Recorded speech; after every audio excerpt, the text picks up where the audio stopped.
Welcome back to Dirty Briefs with Alex Hooper. And this is a continuation of the last episode. So if you haven't listened to that one, do me and yourself a favor. Go back, check it out. It's 10 minutes of your time, and then you will be much more in tune with what I am talking about on this episode. Because these 33 days in the hospital, oh my. Everyone, what a time to barely be alive. There's so much that I still haven't processed from that time. And a lot of it was just the sheer traumatic pain that I went through.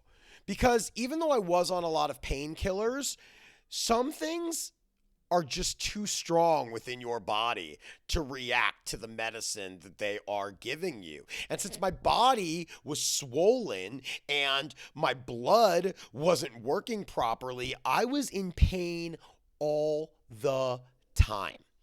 There were a few instances, I'm just going to say it, I wished I was dead. Yep.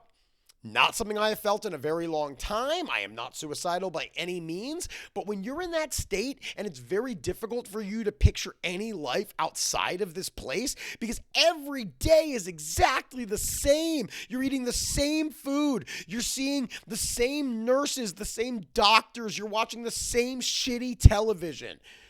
You don't know if there's ever going to be anything better on the other side. And man, I went through some awful procedures. Because my body was so swollen, when I had to do MRIs, I had to do 3 of them, at least 3 while I was in there, maybe even more, like 5. You have an MRI, they put you into this long tube, and it makes these really loud sounds. It's like the worst techno song you've ever heard. It's just bap, bap, bap, bap, bap, bap, bap, bap, beep, beep, beep, beep, beep, beep, beep, beep, boom, boom, boom, boom, boom, boom, boom, boom, boom. There's no dancing whatsoever. There is no beat. It's just loud noises infiltrating your brain, and you already feel like garbage, so it's not helping anything. But then they would twist my leg into this awkward position, and I would have to hold it there for an hour. There were multiple occasions when I just scream cried the entire length of the procedure. I was in so much pain. There was nothing I could do about it. I had to get this done so they could figure out exactly where the infection had spread, what's swelling inside of me. Why is there an abscess in my spleen? So I just cried a lot. And I love to cry. I'll tell you that right now. I love it so much, like a dirty cry. Just okay. But there's a distinction. I like crying because I'm tripping so hard on psychedelics that I am so grateful for my life and the people that are in it that I'm crying because I'm so happy. This was not that type of cry. So all of these things are working together, are causing me this awful level of pain. And I know I'm just going to have to endure it. There's nothing else I can do. There's very little happiness when you're in a hospital for 33 days. And I salute my wife. She was there every single day. It was awful for her too. I can't even imagine what she was going through because I couldn't even understand what the doctors were telling me. I was so out of it. My brain was broken. And so she had to take all the information. She's the one keeping all the paperwork. She's the one being told that he might not make it out of this. Do you know what that does to a person? Someone so young about to lose their partner? Awful. Just awful. And it's funny, I want to go into this. Yeah, let's talk about it. Let's do this. I had my first enema in that hospital because of all the painkillers I was on and because my body, my blood didn't know how to operate properly. I wasn't pooping. I went over 7 days without pooping. And at that point, the doctor said, you got to do this. And there's only one way it's going to happen. An enema. Now, I haven't had many things go up my butt. I'm not opposed to it. Could be fun. But here's what they told me. They said, you're going to have this tube go up your butt. They're going to flush it with water. And then you're going to have 2 to 15 minutes to get yourself to the bedside commode so you can let it all out. And man, I was terrified because I wasn't moving well. I could barely get out of bed. So to think that I was going to have to get out of it in a very short amount of time for this release, it was a very daunting task. Luckily, I did make it to the commode, and it took 45 minutes for me to get it out of me. And it was a relief, but fuck, was it painful. So painful. There was so much in there and it had hardened. It was like trying to squeeze a basketball into a golf hole. It was brutal. I cried a lot. I was there. The nurse was squeezing my hand. I'm a 37-year-old man, and I have a nurse in her 20s holding my hand as I try to excavate everything that was inside of me. When I finally pooped on my own, like a week later, talk about a gorgeous feeling. I didn't really know it at the time, but you take shit for granted. You take taking a shit for granted until you can't do it. Then all of a sudden, it's very much in there. Now, I started physical therapy about 2.5 weeks in, and it was very slow going. The first time I couldn't even get out of bed. The second session, I stood up but couldn't take a step. My body was still in an awful state. It didn't know how to move properly. I was so weak that everything hurt.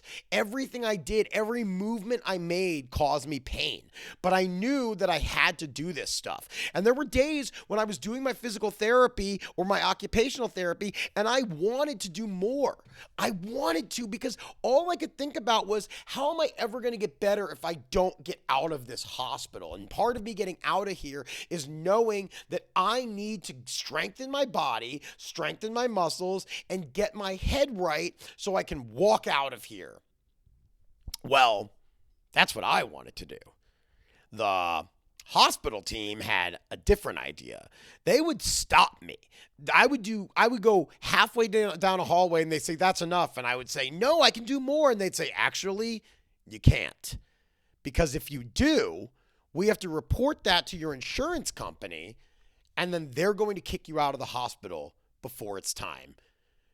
That's all they wanted to do. That insurance company, they wanted me out of that hospital so bad because it was costing them what would end up being over $1 million. Yeah. They wanted me out of there. But I had to slow myself down. I couldn't go too fast. And I'm a person who, you know this, I love to go fast. I always want to go faster, must go faster, must go faster. And them telling me that I couldn't do any more, it hurt so bad because I just felt like I can. And they physically had to stop me.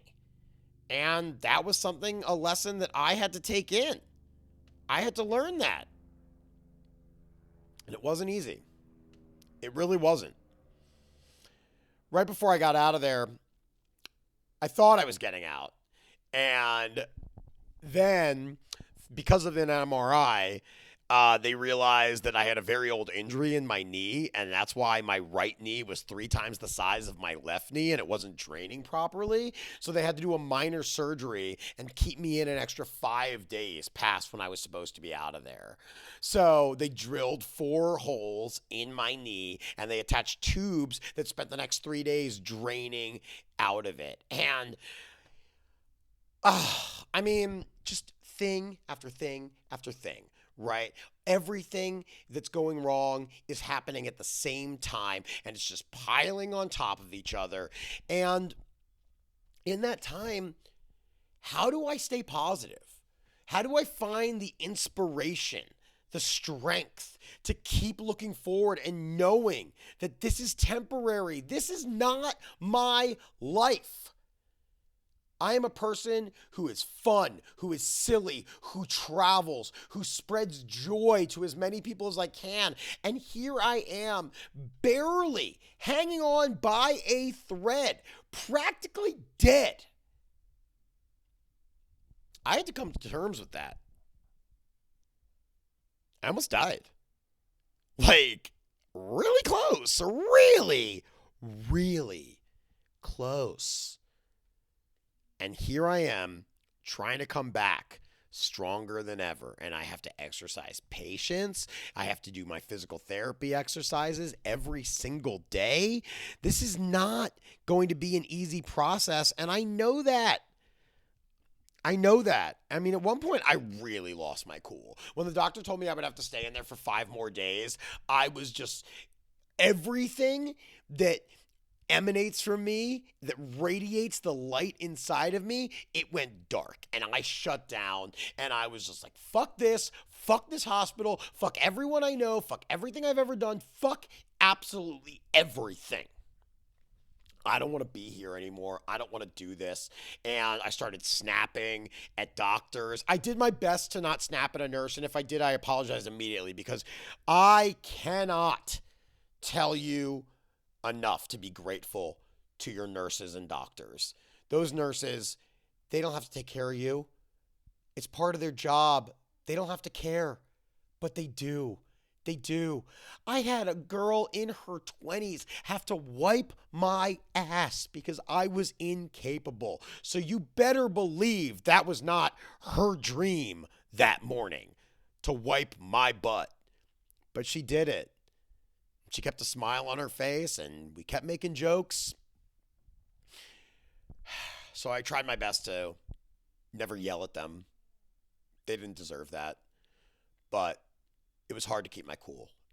And there were certain days where they would come in and I'd say, hey, I can't do this right now. Please don't talk to me in any way. Just put in the medicine and let me go. Let me lay here. Depression. That's depression.